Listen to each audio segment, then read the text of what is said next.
اللہ الرحمن الرحیم ابو علی سینا کی کتاب الاشارات و تنبیہات، اور یہ نواں مرحلہ جو کہ مقامات العارفین، اور اس کی آخری دو فصول جس میں ابو علی سینا نے ایک عارف کا تھوڑا سا عام لوگوں سے موازنہ کیا، عام لوگ ان کو کیا سمجھتے ہیں۔ تو اس میں تین سلوک بیان کیے، ایک من الخلق الی الحق، خلق سے حق کی طرف، دوسرا حق سے حق میں، اور تیسرا پھر حق سے نیچے خلق کی طرف۔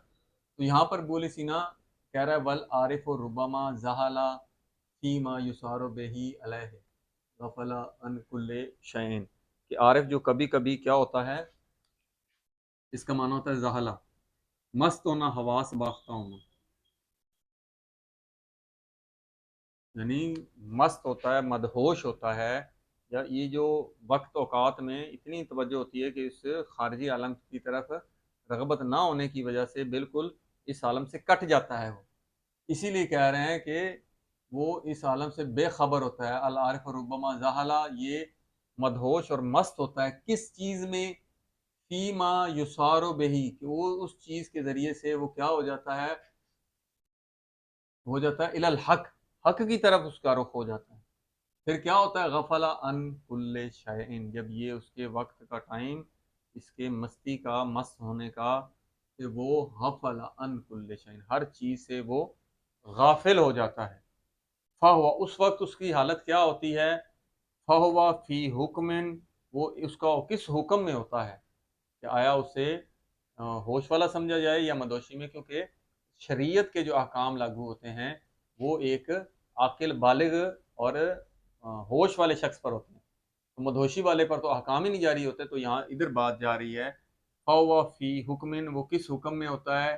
کہ من لا یکلف، جس کو تکلیف نہیں دی گئی، جیسے دیوانہ ہے جو مست ہوتا ہے ان کو، یا بے ہوش ہو جاتا ہے، ان کو شرعی تکلیف سے چھٹکارا مل جاتا ہے، تو اب وہ شرعی تکلیف ان پہ، اس کا حکم جاری نہیں ہوتا، اس حکم میں ہوتے ہیں۔ وہ کہتے ہیں یہ کیسے کہ وہ مکلف نہیں ہے؟ کیونکہ بد تکلیف و لے من، یہ جو تکلیف ہوتی ہے یہ اس شخص کے لیے ہوتے ہے، یا قل التکلیفہ، جو اس تکلیف کو سمجھے، ہوش میں ہو، اس تکلیف کو جانتا ہو، کیا کیسے لین دین کرنا ہے، کیسے معاملات کرنے ہیں، نماز پڑھنی ہے، روزہ رکھنا ہے، تو وہ تکلیف کا تعقل کرے، اس کا علم رکھتا ہو، اس کی سوجھ بوجھ یا ہوش میں ہو تو جانے۔ تو تکلیف اس شخص کے لیے ہوتا ہے جو تکلیف کو جانتا ہے کہ یہ شرعی تکلیف ہے، اس کو کیسے بجا لانا ہے۔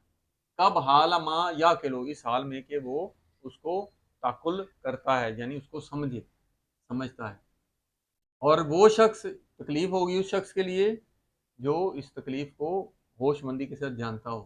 وَلِمَنْ اجْتَرَحَ، اور وہ شخص، اس شخص کے لیے کہ جو اجترح، زخمی ہو، یعنی بے خطیت ہی، کہ ان لم یاکل التکلیفہ، کہ وہ اپنے اس خطا کی وجہ سے وہ اس طرح زخمی ہے کہ وہ تکلیف کو سمجھتا ہی نہیں، وہ تکلیف کو جانتا ہی نہیں ہے۔ یعنی اجتراح سے یہاں معنی ہے کہ احساس کرنا، یعنی اس کو متاثر کرنا۔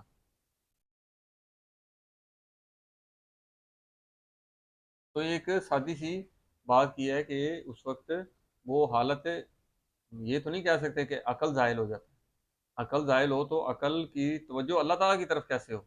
نہ، اس کی جو اس جانب رخ ہے، اس عالم کی جانب، وہ ایک قسم کا منقطع ہو جاتا ہے۔ جیسا کہ حدیث میں آیا کہ مولا علیہ السلام ایک دفعہ حضرت سلمان فارسی مسجد میں آئے، دیکھا تو وہ ایک خوشی لکڑی کی طرح، اس عالم سے جب ربط کٹ جاتا ہے تو وہ اس کی یہ حالت ہوتی ہے کہ اس عالم کی طرف توجہ نہیں ہوتی، روح کی، بدن کی طرف سے بدن میں اس طرح حالات پیدا ہو جاتے ہیں۔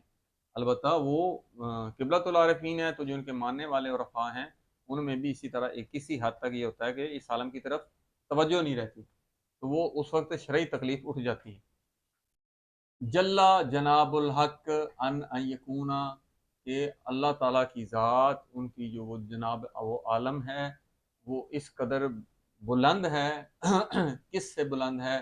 کہ ان یکونا، کہ وہ ہو شریعتاً لکل وارد، وہ اب لفظی معنی شریعت کا، ہم نے یہ شریعت شرع سے نکلا ہے، شریعت میں، فقہ میں، یہاں پہ شریعت میں نے گھاٹ ہوتا ہے، وہ جو شریعت گھاٹ ہے وہ ہر کوئی اس میں سے لیتا ہے۔ یہاں پر کہہ رہے ہیں کہ اللہ تعالیٰ کی ذات اس قدر بلند ہے کہ ہر اس گھاٹ پر آنے والے کے لیے وہ وارد کے لیے گھاٹ قرار پائے، جو آئے اس کے لیے گھاٹ قرار پائے، یعنی اس گھاٹ سے وہ اپنا جو وہ لینا چاہتا ہے وہ اس گھاٹ سے لے لے، تجلیات لے لے، دوسری جو اس عالم سے لے لے، اس عالم سے لے لے، تو وہ ہر عالم کے ہر بندے کے لیے، ہر اس عرفان کی وادی میں داخل ہونے کے لیے اس کی ذات گھاٹ قرار نہیں پاتی کہ اس سے آئیں اور آپ لے لیں۔ گھاٹ وہی ہوتا ہے جہاں پر لوگ جاتے ہیں، دریا کنارے ایک گھاٹ بنا ہوتا ہے، وہاں پانی رکتا ہے، ایک ایسی جگہ بنی ہوتی ہے، تو وہ ہر کوئی وہاں سے لے لیتا ہے۔ تو اللہ تعالیٰ کی ذات اس سے بلند ہے کہ وہ ہر آنے والے کے لیے اس وادی میں داخل ہونے کے لیے ایک گھاٹ قرار پائے، بلکہ بہت بلند مقام جس کا ہوگا وہ اس سے اپنا وصول کرتا ہے۔ او یطلع علیہ، یا وہ مطلع ہو اس پر، مگر الا واحد بعد واحد، بعد واحد نہ ہو، تو اس پر کون مطلع ہوتا ہے؟ ایک وقت میں ایک شخص، پھر اس کے بعد اگلا شخص، پھر اس سے کے بعد اگلا شخص۔ تو یہ ایک شخص کو لازماً، جس طرح کی حدیث ابھی ہم بیان کریں گے، نہج البلاغہ میں مولا علی نے فرمایا کہ ایک شخص لازمی ہوتا ہے کہ جو اس کی کا دفاع کر رہا ہے، اس شریعت کا، اس دین کا، اس عالم میں۔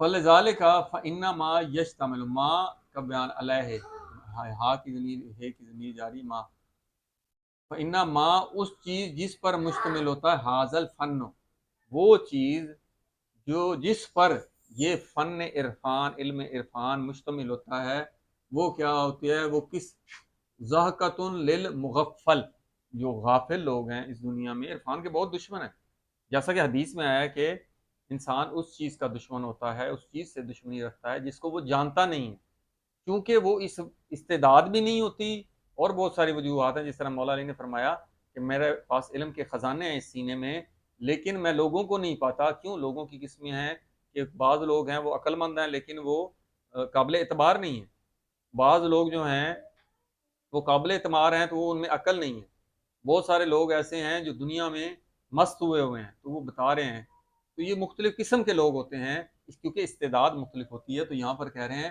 یہ فن جن امور پر مشتمل ہوتا ہے، وہ غافل جو لوگ ہوتے ہیں، غافل میں وہ لوگ بھی شامل ہیں جو اس سے نفرت کرتے ہیں، کیونکہ وہ اس میں داخل ہوتے ہیں تو اس کو جان نہیں سکتے، تو وہ غافلوں میں سے ہو گئے۔ اور کچھ ویسے لوگوں کے کہنے پر لائی لگ عوام جس طرح ہوتی ہے، تو وہ بعض لوگ جو اس علم عرفان کے خلاف ہوتے ہیں، تصوف کہتے ہیں، آپ سوشل میڈیا پہ دیکھیں کچھ لوگ ہیں وہ دعوے دار ہیں اسی کے کہ یہ جو ہے یہ تصوف ہے، اور تصوف کے بارے میں ائمہ نے فرمایا بھئی یہ تصوف ہے، تصوف کا ائمہ نے انکار کیا ہے۔ بھئی یہ پہلے یہ ثابت کریں یہ تصوف ہے۔ کچھ چیزیں ملنے سے، اب علم کلام اور علم فلسفہ یہ بھی ایک دوسرے سے ملتے جلتے ہیں۔ علم کلام والے کہتے ہیں فلسفے کو حدیثوں میں منع کیا گیا، حدیثوں میں تو علم کلام کو بھی منع کیا گیا، لیکن آگے بتایا گیا ہے کہ ہر وہ علم کلام ہو یا علم فلسفہ یا کوئی بھی علم جو محمد و آل محمد کے علم سے آپ کو دور کرے تو وہ آپ کو درست نہیں ہے۔ تو یہاں پر کہہ رہے ہیں کہ یہ جو غافل لوگ ہیں ان کے لیے یہ ٹھٹھا مذاق ہے، یہ علم اس کا مذاق اڑاتے ہیں وہ۔ اور کیا ہے؟ ذکر و عبرۃ للمحصل، لیکن جو لوگ اس کو حاصل کر لیتے ہیں ان کے لیے یہ عبرت ہے، دوسرے جو اس گھاٹ سے کچھ نہیں لیتے ان کو وہ نصیب نہیں ہوتا۔ فمن سمعہ فاشمئز، متن میں دیکھتے ہیں،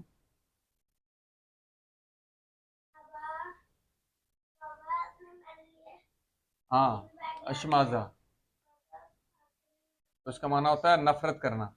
فمن سامعہ، جو ان علم عرفانی کے امور کو سنتا ہے، فاشمازہ، یعنی وہ اس سے نفرت کرتا ہے۔ کیوں؟ کیونکہ وہ اس سے غافل ہیں، جو اس سے غافل ہیں پھر اس کے لیے قرآن و حدیث میں سے ایسی باتیں نکالتے ہیں کہ جو ان سے ملتے جلتے امور کے لیے، کیونکہ جو حق ہے، حق اس طرح نہیں ہے، شبہ کو شبہ اس لیے کہا جا سکتا ہے وہ حق سے شبہات رکھتا ہے۔